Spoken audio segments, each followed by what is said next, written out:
In today's video, I will explain a feat called God of Death Defying in Fractured God Sphere from Wonderverse DLC. The feat is to not die through the whole instance, and the other two feats that you will get if you haven't gotten them already are Holy Grail for not dying on first boss and Source Mastery for not dying on last boss. In the video you're watching, we did the feat before the raid got included in the Omnibus, so now it's a little bit easier to approach. Our group setup was a solo tank, 2 healers, throw, and the rest DPS, but you can easily do this with 2 tanks or 3 healers for last boss. Having 123 head augment reduces Grail's Omega execute damage by 15% and reduces Zeus electric prison damage by 10%, and the effect is doubled with a second 23 head augment, so it's definitely helpful having them, especially for that kind of a feat. Before I start explaining first boss, there are a couple of ads as well as mechanics in the hallway, so I'll split them into sections since each one of them has a different concept. The first one is the mummies section. There is an ad called Mummified Scarab Keeper that summons scarabs, and if they aren't taunted right away, they will jump on a group member which will one-shot them. The mechanic in this section is tornadoes in the hallways, but they're not that big of a deal damage-wise, however they will often interrupt you by pushing you away. Just try to stand on the side away from them and they won't be an issue.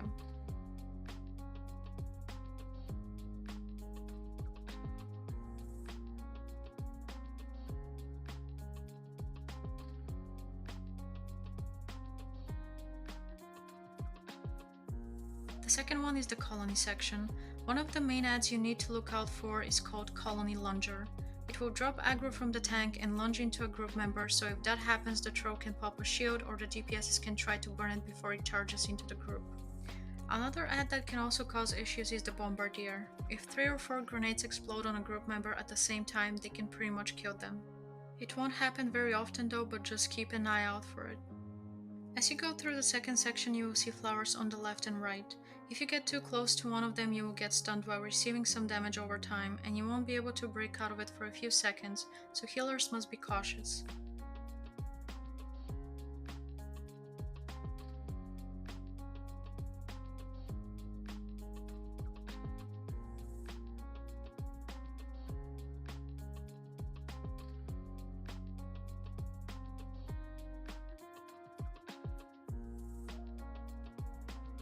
And last but not least, in that section there's a mini boss that you can avoid by just going to the right, or if you decide on killing him, you must be quick or he will become immune and prepare a one-shot attack which you can avoid by moving away from the green circle surrounding him.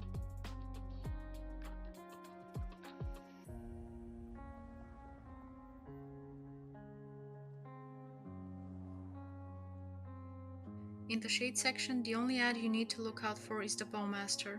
He has a skull attack which places an arrow on someone and they will have a circle underneath their feet. If the Bowmaster is not interrupted in time, that attack will go off, and if the person with the arrow and the players surrounding him are not blocking or shielded, they will die.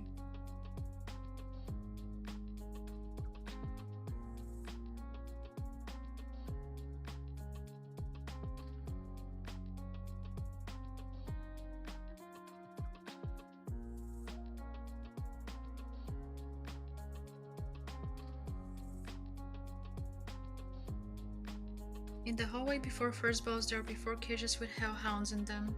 The group gotta wait in the beginning of the hallway while the tank goes through, which will open the cages letting the dogs out. Who let the dogs out? So the tank gotta quickly taunt them before they kill somebody.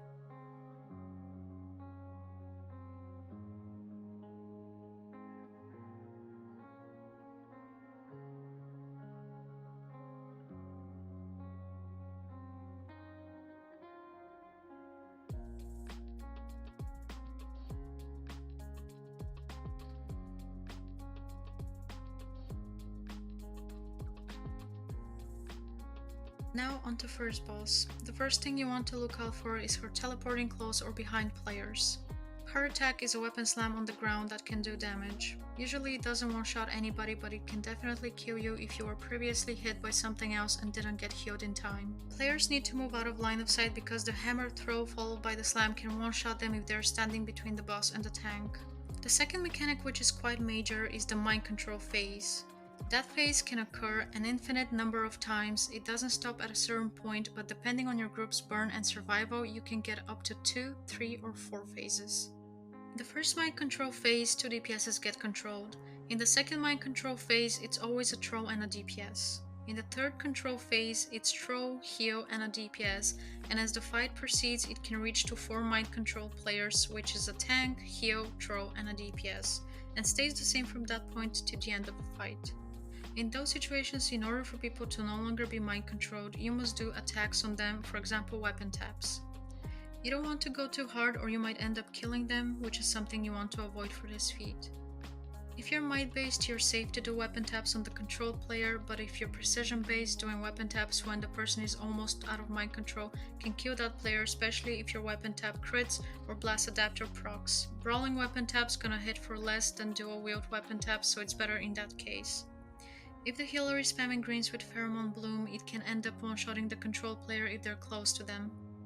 The mind control player will also stun the players he comes close to. The boss has a pet which puts pools on the ground that do damage over time. One of the things you should watch out for while you're getting players out of mind control is to not end up releasing them while they're on a puddle. If they are and don't pop a soda or get healed in time, they will die. The boss pet will randomly pick a player from the ground and beam them, and it can definitely get them low in health, so the healer must react fast before that player gets hit by something else and dies. But if you want to play it super safe, what you can do is either wait till the puddle disappears or the control player moves out of it before you decide on releasing them. So overall, these puddles are not a big deal to the fight, however they can get quite annoying, especially if you're in the middle of doing your thing. They will end up shifting you to left and right, sometimes sending you to the opposite way of the room where you can die from weapons, which is the other mechanic I will talk about later on throughout the video, but first let's talk about Grail's Reflect. Hitting her Reflect can either get that player low on health or kill them. Hitting Grail during that phase will knock back the group, leading to dangerous situations such as the tank who can get pushed into the weapons that could kill them if they get stuck. But while you can't damage Grail during that phase, you can at least summon your pets, henchmen, and allies. At some point, Grail will levitate from the ground for 1 or 2 seconds, and once she's on the ground, she's gonna do a combo, for example a block, a lunge, or a range attack, and then she will pop out a damage check which will say damage Grail to get her out of her beam executor. Grail will have an omega sign on top of someone's head with a timer running down, and if the group doesn't beat the damage check, a person will get hit by the beam. Having 123 head augment will stop you from dying to the beam, but it will make your health drop. However, if you have 2 head augments, she will still take your health down, but it will be a little bit higher than if you only have 1. If you beat the damage check, Grail will be knocked down on the ground for a second. She will shoot a beam in the sky, players should group up aside from the tank and wait for a second till there is an omega sign on the ground and start moving out of it. In the beginning of this fight there are no weapons, however they do start to spawn after the first damage check on the outer edge of the room. Grail will levitate and the tank and 1 more player will get an arrow above their head. That means there's 2 new hammers chasing these players and they will spawn on the exit of the room, so they need to take it either to the side away from the middle or just go and touch it and make sure it's away from the group, because the damage from them is health based, not CR based. For the third beam phase, 2 more hammers will spawn and the same thing will happen. For the fourth beam phase, the whole room will start getting filled with hammers in the middle. Players need to go to the sides, for example bottom left or bottom right of the room where there won't be no hammers, otherwise if you stay in the middle you will die. Keep in mind that this is a general explanation of the fight, so you might end up having less phases of each mechanic, all but the ads since they are health based. Dropping a supply in the fight will trigger Grail to jump on it and start a doomspin attack that will one-shot everyone. The only times you can use a supply drop is when Grail's either doing a reflect or a damage check mechanic. You get 4 waves of ads. They spawn based on Grail's health, and one ad in particular that you'd want to look out for is the Maniac. As a tank you can pull the Maniac, but it doesn't mean that it will stick to you, as it randomly lunges into the group and can end up killing someone in it with a one-shot. So as a group member, if you see a Maniac close to you, you want to move away from him ASAP, and it's always a priority to kill the ads first, especially the Maniacs.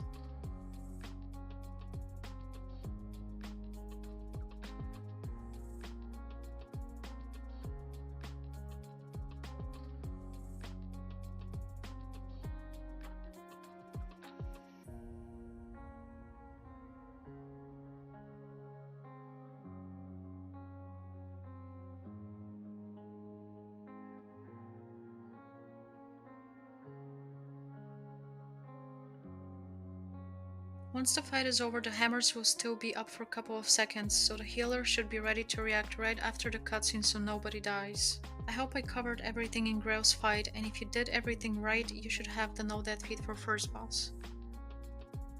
And now I'll explain the second half of the raid.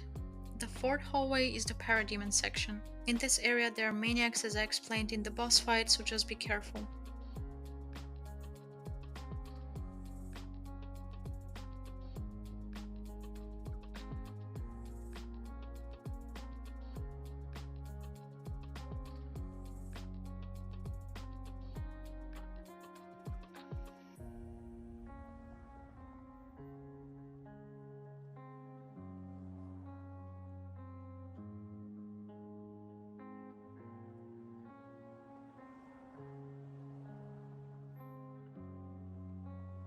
After 3 sets of ads, you will enter a hallway with a fire pit in the middle.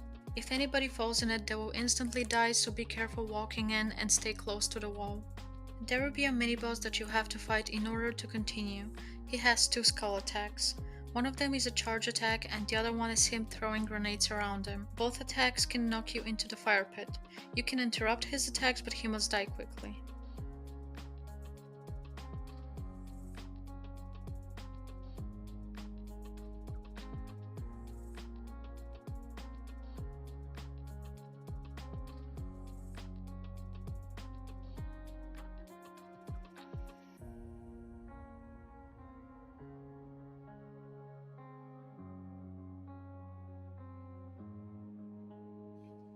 The next section doesn't include any special ads, however when you're walking into the demon section you need to keep your distance from the ads because they do a sonic cry attack that could one-shot you.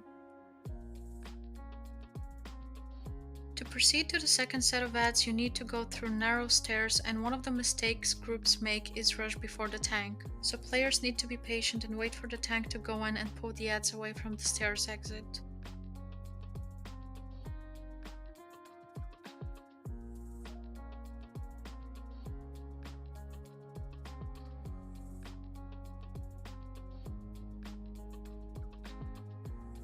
And the last section is the Olympian one. The only ads you should worry about are the lions because they tend to charge group members. The rest should be a cakewalk.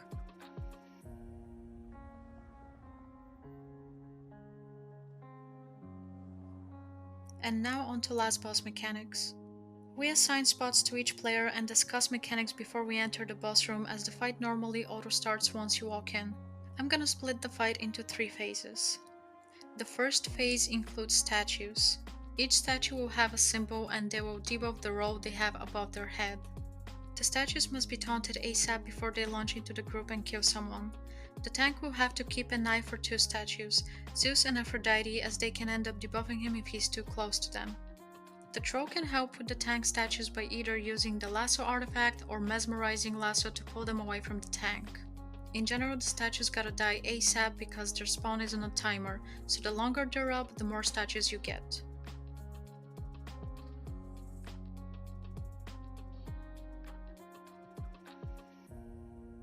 And now onto the second phase of the fight. Group positioning is really important for this fight, and as you can see in the video, I'm standing in the middle with the tank on the opposite side of the inner circle, and each DPS is standing behind the tank on the outer edge of the big circle. The healers are standing behind me between 2 different pillars and the troll is standing to my left, so each player should stand between 2 different pillars while staying away from the rest. In this phase there are 7 mechanics. I'll start off with the room mechanic. There will be 4 lightning storms rotating between the middle of the room and the very outer edge of the arena. Players need to avoid getting touched by them. At some point the lightning storms will disappear momentarily. Shortly after, Zeus will have a timer above his head and a text will show up on the screen saying, "Zeus is preparing an attack, launch him." The tank needs to have a shield spec as a weapon for this fight, as they need to launch Zeus around 6 times to knock him out of his attack. They also need to use their breakout trinket before starting to launch the boss, otherwise they won't be able to get all of the 6 lunges. If you fail to get all of the lunges, the boss will release an attack which will get all players down to almost 10% of their health, and if someone is not at full health the moment the attack is going off, they will end up dying. One of the most important mechanics is cages. The boss will normally put players in cages that will damage them over time. There are two ways of getting out of a cage. One of them is doing damage to the cage by a free player or the cage player tapping out of it, and once the cage is broken it will do damage to all of the players in the arena, but having level 23 head augments will reduce that damage.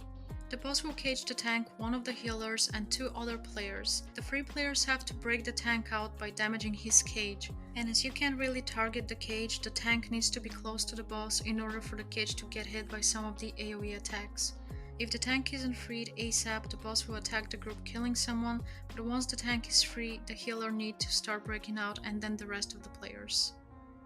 If the tank doesn't get caged, the healer should start breaking out ASAP, and in case the troll gets imprisoned, they shouldn't be tapping out and wait it out.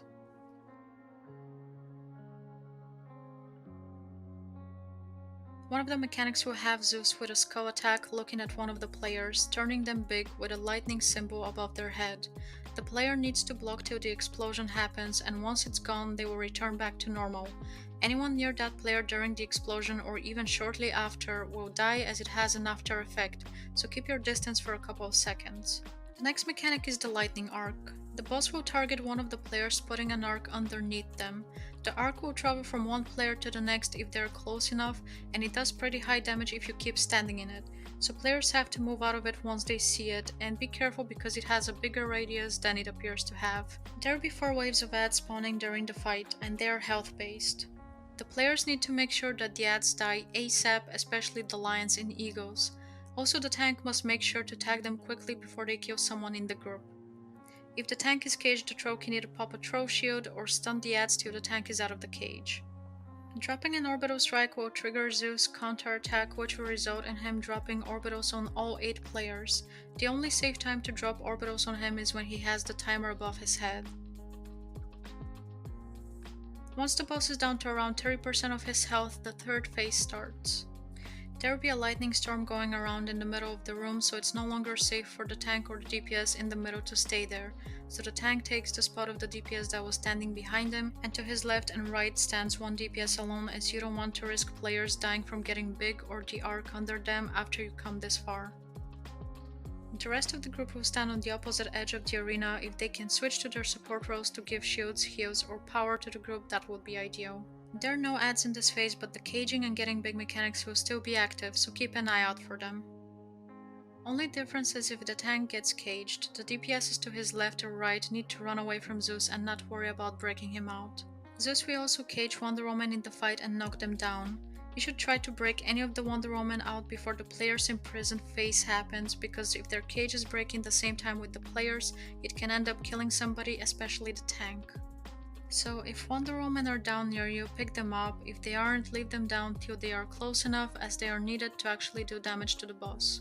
I hope this helps you get the feed, and if you have questions, please type them in the comments. Good luck and thanks for watching. No!